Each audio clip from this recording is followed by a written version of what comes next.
کانت بنو اسرائیل تسوسهم الانبیاء کلما ہلک نبی فخلف نبی آخر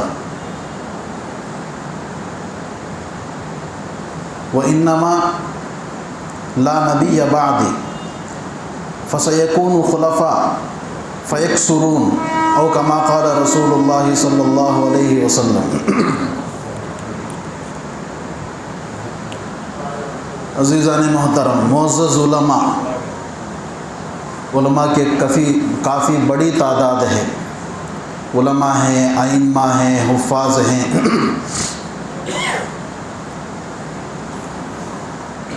آپ سب حضرات جو اپنا قیمتی وقت نکال کر آئے ہیں، ہم آپ کے شکر گزار ہیں۔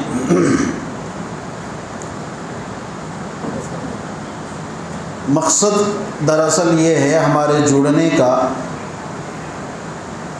ایک تو حالات جو پورے ملک میں ہیں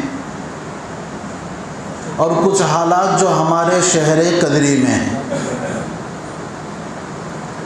امت ہونے کی حیثیت سے ہم کو پورے عالم کے حالات پر نظر رکھنا ضروری ہے، پورے عالم کے حالات پر نظر ہو، اپنے ملک کے حالات پر نظر ہو، اور خاص کر کے ہم جس علاقے میں رہتے ہیں ہمارے علاقے کے حالات کی خبر بھی ہونی چاہیے۔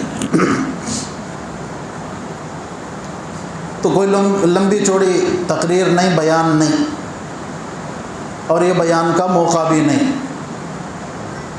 بیان تو جمعہ میں علماء خوب کرتے ہیں۔ اصل مقصد، اور مقصد کو بیان کرنے سے پہلے دو تین باتوں کو میں صاف کرنا چاہتا ہوں۔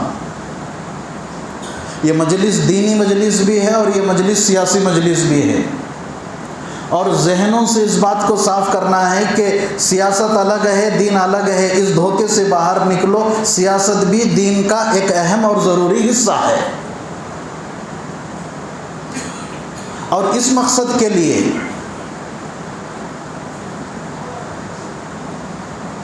مسجد میں ہم لوگ جمع ہوئے ہیں، اور اس مجلس کے لیے مسجد کے جو ذمہ دار حضرات، کمیٹی کے لوگ، متولی صاحب اور دیگر جو ذمہ دار حضرات ہیں، انہوں نے خوشی کے ساتھ اجازت دی ہے۔ میں ان کا بھی شکریہ ادا کرتا ہوں اور ان کی تعریف بھی کرتا ہوں، کیونکہ آج کل لوگ جب مسجد میں اس طرح کی بات کرنے کی اجازت مانگتے ہیں، آئیو مسجد میں نہ کھولے بھائی کہیں کو، مسجد میں یہ سب بول سکتی ہیں کیا؟ مسجد میں یہ سب کر سکتی ہیں کیا؟ مسلمانوں کی سوچ بہت چھوٹی ہو گئی۔ ہم یہ سمجھ لیے ہیں مسجد صرف نماز تلاوت کے لیے ہی ہے۔ یہ بہت بڑا دھوکہ ہے۔ مسجد مسلمان کے تمام مسائل کو حل کرنے کی جگہ ہے، وہ ہمارے دین کے مسائل ہوں، ہمارے دنیا کے مسائل ہوں۔ ایک چھوٹی سی لاجک ہم لوگ مس ہو گئے۔ حضرت عمر بن خطاب رضی اللہ تعالیٰ عنہ اس زمانے کے آدھی دنیا کے بادشاہ تھے، امیر المومنین، آدھی دنیا کی سلطنت۔ تو آدھی دنیا کی سلطنت جو چلاتے تھے، حکومت کے جو کام کرتے تھے، کہاں کرتے تھے؟ کون سی اسمبلی تھی اس وقت؟ کون سا پارلیمنٹ تھا؟ کون سا کمیونٹی ہال تھا؟ سارے مسائل مسجد میں حل ہوتے تھے۔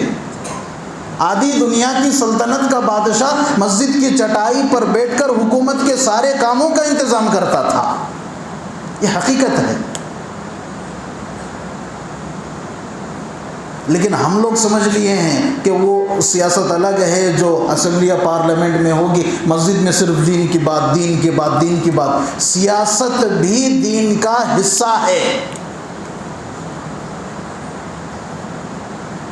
حدیث جو میں نے شروع میں پڑھی، رسول اللہ صلی اللہ علیہ وسلم کا فرمان، علماء بیٹھے ہیں آپ پوچھ سکتے ہیں، بخاری کی حدیث ہے، جلد اول، کتاب الانبیاء، اس میں اللہ کے نبی صلی اللہ علیہ وسلم فرماتے ہیں کانت بنو اسرائیل تسوسهم الانبیاء، بنی اسرائیل میں جتنے بھی انبیاء آئے ہیں ہر نبی نبوت کا کام بھی کرتے تھے، یعنی دین کا کام بھی کرتے تھے، اور ہر نبی سیاست بھی کرتے تھے۔ یہ حدیث میں اللہ کے نبی صلی اللہ علیہ وسلم نے فرمایا میں بھی نبی بنا کر بھیجا گیا ہوں، میری بھی یہ ذمہ داری ہے، لیکن میرے بعد کوئی نبی نہیں آئے گا، لیکن میرے خلفاء آئیں گے، اور نبی کے خلفاء اور نبی کے وارث کون ہیں؟ علماء۔ علماء کو نبی کے نبوت والا کام بھی کرنا ہے، علماء کو نبی کے سیاست والا کام بھی کرنا ہے، دونوں کو سنبھالنا ہے، اور امت کو ان دونوں چیزوں پر لا کر کھڑا کرنا علماء کی ذمہ داری ہے۔ لوگوں میں یہ بھی غلط فہمی،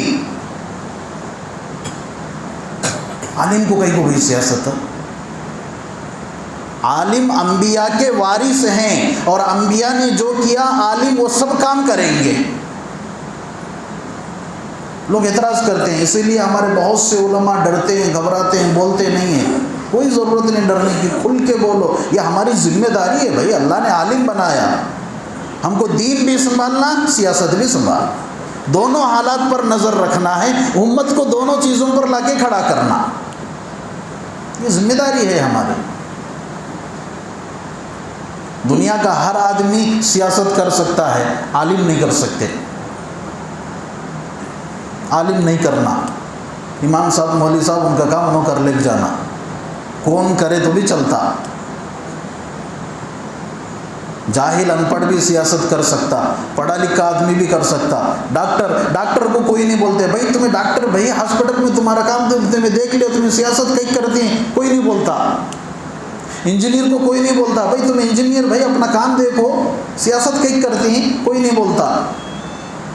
عالم اگر بولتا ہے تو پورا علاقہ کھڑا ہو جاتا ہے۔ غیروں سے سیکھو، ہم نے عالموں کو بہت پیچھے چھوڑ دیا، اس لیے قوم ذلیل ہو رہی ہے۔ غیروں نے ان کے لوگوں کو آگے بڑھایا۔ غیر مسلموں میں ایک یوگی ایک اسٹیٹ کا سی ایم بن سکتا ہے، اور ہمارے لوگ بولتے ہیں کہ علماء سیاست کی بات نہیں کرنا۔ غیر مسلموں میں ان کے دیول اور مندر میں بیٹھنے والے وہ لوگ ایم ایل اے بن سکتے ہیں، ایم پی بن سکتے ہیں، وہ لوگ آگے بڑھا رہے ہیں کہ آپ آئیے، آگے بڑھیے اور ہماری قوم کو سنبھالیے، اور ہمارے مسلمان امت ہے کہ علماء کو پیچھے چھوڑ رہے ہیں، تمہارا کام نہیں، تمہیں جاؤ، ہمیں دیکھ لیتی۔ اس غلط فہمی سے باہر نکلو۔ اب آتا ہوں اصل مقصد پر، وقت کی کمی ہے۔ اصل مقصد ہمارا علاقہ اپنا قدری، قدری سے مطلب صرف قدری شہر نہیں، قدری اسمبلی کا حلقہ جس میں 6 منڈل، سر 6 منڈل بھی آتے ہیں، یہ ہمارا پورا اپنا علاقہ ہے جہاں ہم رہتے ہیں۔ تقریباً 30% کی مسلمان آبادی ہے، 30% مسلمان آبادی، شہر میں بھی اور اطراف کے منڈلوں میں بھی، اور یہ کوئی معمولی پرسنٹیج نہیں ہے۔ 30% تو ڈومینیشن کا پرسنٹیج ہے، رولنگ پرسنٹیج ہے۔ آج وہ لوگ حکومت کر سکتے ہیں جو 5%، 10%، 7%، ہم لوگ کیوں نہیں 30%؟ اس کے لیے سب سے پہلی بات ہے کہ ہم سب لوگوں کو ایک پلیٹ فارم پہ کھڑا ہونا، متحد، اتحاد، ایک بات پر ساری قوم کھڑی ہو جائے، ایک بات پر پورے قوم کے لوگ جمع ہو جائیں، تب جا کر ہماری طاقت کی مضبوطی دنیا کو نظر آئے گی۔ لیکن ہم ہوتے نہیں، ہونے کے لیے تیار نہیں، بکھرے ہوئے ہیں، پھیلے ہوئے ہیں، ٹوٹے ہوئے ہیں، جڑنے کے لیے تیار نہیں۔ میں کچھ باتیں بولتا ہوں بھائی اگر کسی کو کڑوی لگے تو معاف کر دینا، لیکن میں بولتا ہوں۔ اتنا پرسنٹیج ہونے کے باوجود ہمارے لوگ